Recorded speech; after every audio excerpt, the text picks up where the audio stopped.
Il y a des femmes qui disent que du côté sensationnel, ils ne ressentent pas grand-chose. D'autres pensent le contraire. Je suis musulmane, je ne me permets pas d'en dire trop. Un combat entamé depuis de nombreuses années, la mutilation génitale féminine fait toujours l'objet de débats dans la société sénégalaise. Amnesty, en partenariat avec la Grande-Bretagne, ici représentée par son ambassadeur, a élaboré un projet pour éradiquer cette pratique. Aminata Dieye est la coordonnatrice du programme Éducation des droits humains. La plupart du temps, c'est caché.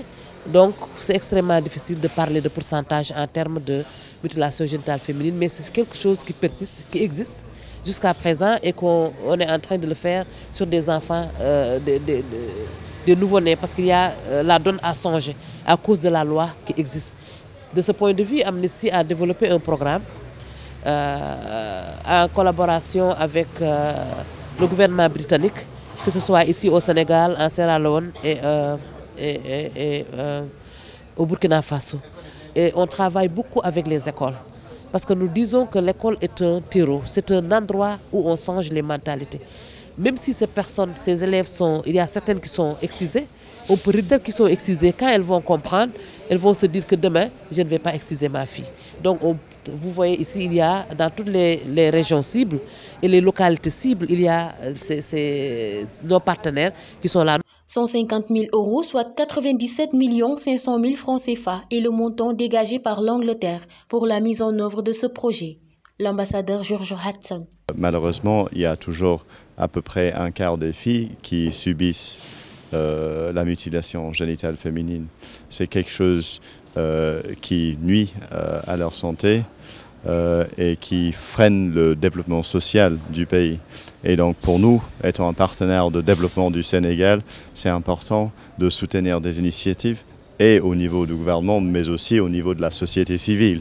Et c'est dans ce cadre-là que nous soutenons ce programme. Donc ici au Sénégal, on parle d'un financement d'à peu près 150 000 € sur quelques années, parce qu'il s'agit d'un projet qui va vraiment dans les régions. Un exemple parmi des milliers de femmes victimes, Aïssatou Diallo s'engage dans la lutte contre l'excision. On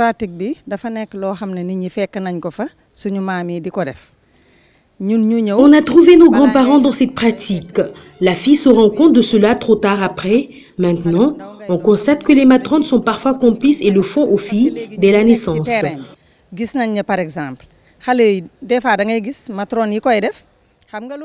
Cela nous complique vraiment la tâche car on ne peut faire du porte-à-porte pour vérifier.